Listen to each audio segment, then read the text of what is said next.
न संघर्ष न तकलीफ तो क्या मजा है जीने में, बड़े बड़े तूफान थम जाते हैं जब आग लगी हो सीने में। नमस्कार, मैं विपिन कुमार और आज मैं ऐसे ही एक संस्था की संघर्ष की कहानी दिखाने जा रहा हूँ आपको।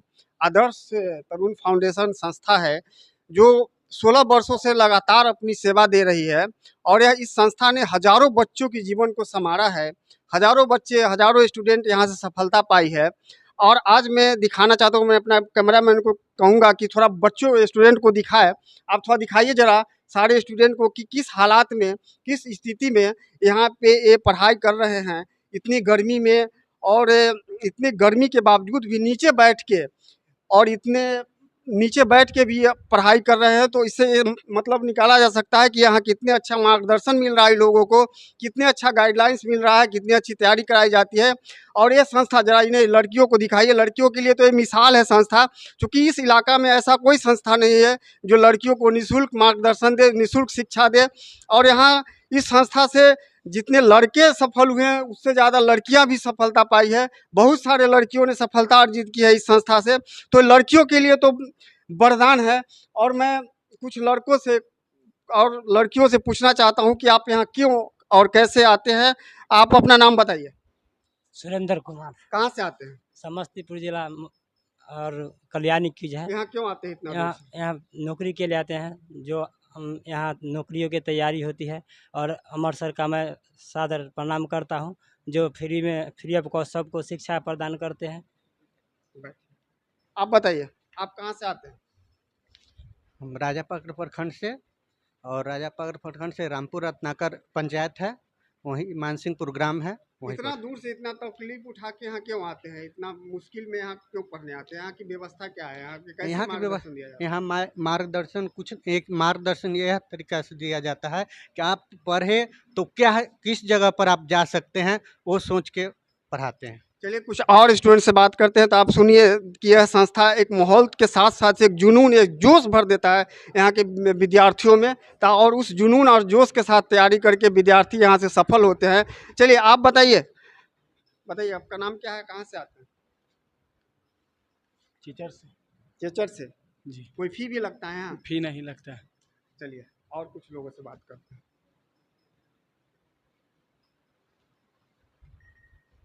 आप बताइए, आप कहाँ से आते हैं? डभैच। डभई से? इतना हाँ। दूर से? हाँ, कैसे सुना इस संस्था के बारे में? कौन बताया कि आपको कि यहाँ पे तैयारी कराई जाती है? भैया लोग आते थे, सफल हुए, वही बताएं। सफल हुए? हाँ। कोई फी भी लगता है यहाँ पे? नहीं, मतलब हम लोग फी के लिए सक्षम नहीं है सर। फी मतलब फ्री में पढ़ाते, भैया लोग सफल हुए, बोले तो आए।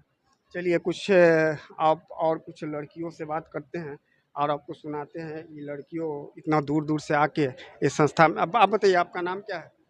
रचना भारती, कहाँ से आते हैं? मिर्जानगर महुआ। महुआ से आते हैं। जी, किस चीज़ का तैयारी करने आते हैं? BPSC teacher. BPSC teacher. आप बताइए कहाँ से आते हैं? हम लक्ष्मणपुर से आते हैं। लक्ष्मणपुर से आते हैं। जी, किस चीज़ का तैयारी करते हम हैं? सीटेट का तैयार करते हैं। सीटेट की तैयारी करते हैं। तो यहाँ पे सीटेट, बीएड, जनरल कंपटीशन के साथ साथ सभी चीज़ की तैयारी कराई जाती हैं। और चलिए आप बोलिए, कहाँ से आते हैं? बसंतपुर। बसंतपुर के ही हैं। आप बोलिए। बसंतपुर चाहिए। बसंतपुर के ही हैं। तो लोकल लड़कियों के साथ साथ बहुत दूर दूर के लड़कियाँ लोग भी यहाँ पे आते हैं पढ़ने और सभी चीज़ों की तैयारी कराई जाती है। आप बोलिए, कहाँ से हैं? दयालपुर। दयालपुर। जी, इतना दूर से कैसे आते हैं? बाइक से आते हैं। बाइक से आते हैं। जी, आप बताइए कहाँ से? गुरु चौक से आते हैं। गुरु चौक से। गुरु चौक से। कैसे? किसी ने कहा कि अपना मन से? किसी ने बोला। अच्छा, आप बोलिए, आपका नाम क्या है और कहाँ से आते हैं आप? जी, मेरा नाम सुष्मिता कुमार है, मैं मुर्तुजापुर से आती हूँ। किस चीज़ का तैयारी करने आते हैं? बीपीएससी का। बीपीएससी का। कैसा लग रहा है यहाँ पे पढ़ाई, मार्गदर्शन? बहुत ही अच्छा है, यहाँ मोटिवेशन बहुत अच्छा देते हैं ताकि पढ़ने में जुनून बढ़ता है। और यहाँ पे अभी बढ़ते महंगाई में कोई कुछ देता नहीं है फ्री में, और सर यहाँ पे निःशुल्क शिक्षा दे रहे हैं।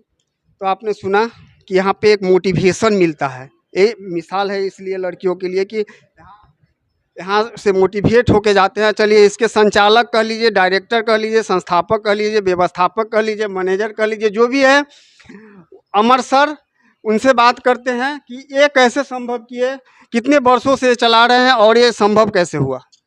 सबसे पहले धन्यवाद विपिन भाई। जी, आपने आया और इस तरह के हमारे लड़कों से भी बात की और हमसे भी बात करने का प्रयास कर रहे हैं। तो मैं बता दूं कि पिछले 16 सालों से लगभग 2008 से मैं इस संस्थान को चला रहा हूं, जो वीकली 2 दिन चलाने का हम लोगों ने प्रयास किया है। ज़रूरत पड़ने पर आगे पीछे भी करते रहता हूं, ज़्यादा दिन भी क्लास चलते हैं। तो बस 8-10 लड़कों से इसकी शुरुआत किए थे। उसके बाद उत्तरोत्तर यह बात आसपास फैलती चली गई और लोग आते चले गए। उसके अनुसार हमारे आसपास के लोग, हमारे ग्रामीण और सफल छात्रों के सहयोग से ये व्यवस्था बहाल होते चला गया और आज उसको कंटिन्यू करता हूँ।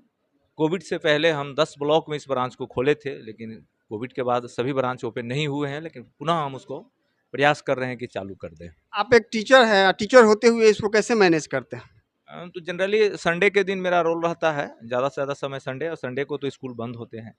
बगल में स्कूल है, पठन पाठन का काम और लोगों का सहयोग मिल रहा है कि आप निश्चित रूप से, और ज़्यादातर हमारे सफल छात्र जो यहाँ से हैं, जो आसपास शिक्षक बन गए हैं या किसी और रेलवे में हैं, अभी राज क्लास ले रहे थे वो रेलवे में हैं, मिथुन हैं, तो पति पत्नी हैं, यहीं पे शिक्षक है। बहुत सारे ऐसे लड़के सफल हैं जो अब नैतिक जिम्मेदारी लेते हुए आते हैं। मैं फ़ोन नहीं करता हूँ कि आपको आना है, लेकिन हर रोज़ 8-10 टीचर यहाँ बैठे रहते हैं, लेकिन 2-3 टीचर ही पढ़ा पाते हैं। तो उनको मैं धन्यवाद देता हूँ और इसी तरह से मांग छांग के हम लोग काम चला रहे हैं। कभी कभी साथी मिल गए, कभी कोई मिल गए, लेकिन मैं अस्थायी रूप से अंगद की तरह यहाँ पाँव जमाए बैठा हूँ। जी, थैंक यू सर, आपके अपना बहुमूल्य समय देने के लिए। तो मैं आपने देखा कि कैसे इस तरह से ये संस्था को चला रहे हैं, और मैं अपनी वीडियो के माध्यम से लोगों को ये कहना चाहूँगा कि जिन लोगों को लगता है कि ये बहुत अच्छा काम कर रहे हैं, उनको कंट्रीब्यूशन करना चाहिए, उनको सहयोग करना चाहिए। हम सब मिलकर एक अच्छा समाज बनाने का प्रयास करें। धन्यवाद।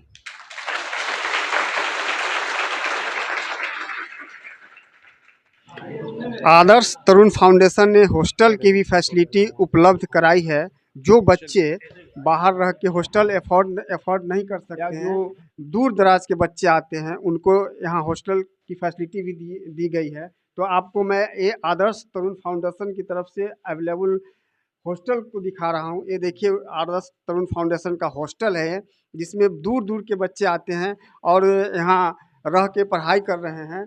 और आसपास में बहुत सारी फैसिलिटी अवेलेबल है। हॉस्टल के आसपास चारों तरफ हरियाली खेत है। बच्चों ये आपके सब्जी भी उगा लेते हैं और खेती भी कर लेते हैं, पढ़ भी लेते हैं और ट्यूशन भी पढ़ा लेते हैं। बहुत बड़ी बात है कि ट्यूशन पढ़ाने का अर्निंग का भी सोर्सेज है, ये यहाँ रह के बच्चे करते हैं। और फ्री ऑफ कॉस्ट इस हॉस्टल में रखा जाता है उन बच्चों को जो पढ़ने के इच्छुक है, जो दूर के हैं और जो पढ़ना चाहते हैं, कुछ जीवन में करना चाहते हैं। तो आपको मैं ये हॉस्टल दिखा रहा हूँ और यहाँ के अब हॉस्टल के बच्चे से भी बात करते हैं कि आप आइए, आप कहाँ से हैं? सर, महनार मुरवतपुर से। इस हॉस्टल में क्यों रहते हैं आप, और एक इस हॉस्टल की क्या खासियत?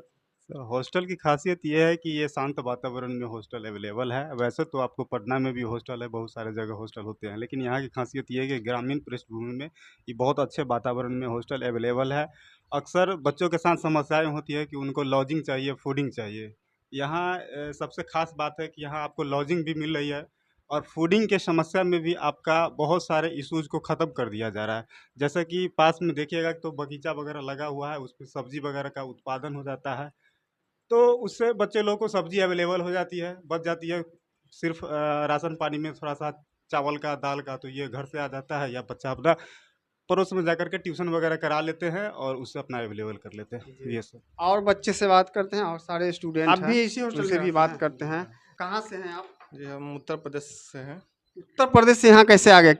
जी हमारे भैया थे ना, यहाँ पे पहले आए थे।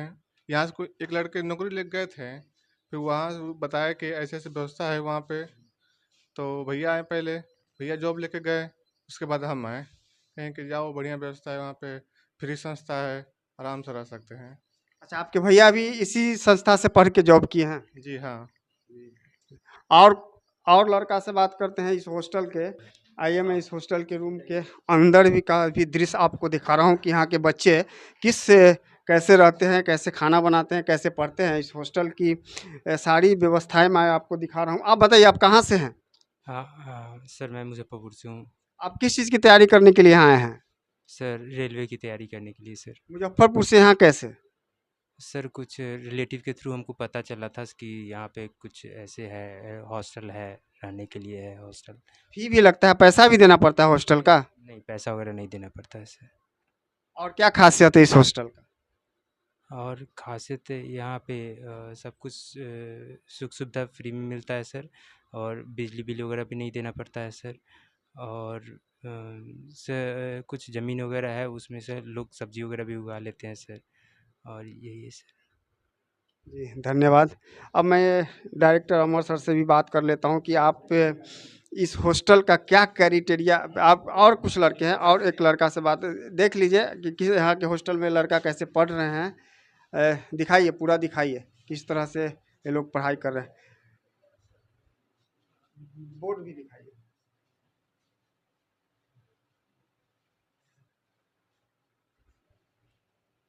चलिए हॉस्टल के डायरेक्टर सर से बात करते हैं कि क्या कैटेगरिया रखे हैं, कि किस तरह के बच्चों को यहाँ पे रखते हैं आप, क्या और क्या फैसिलिटी दे रहे हैं?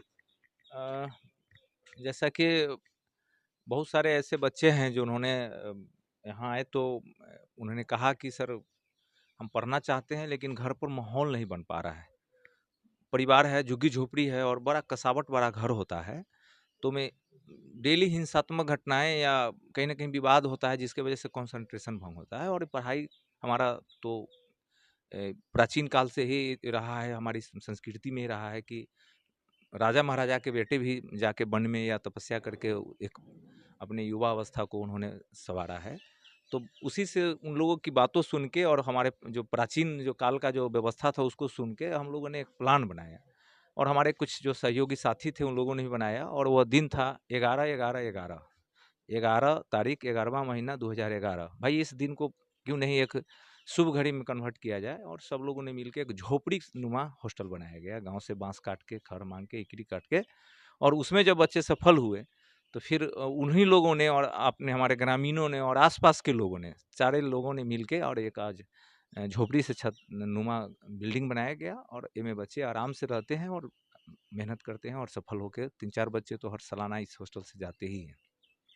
धन्यवाद सर।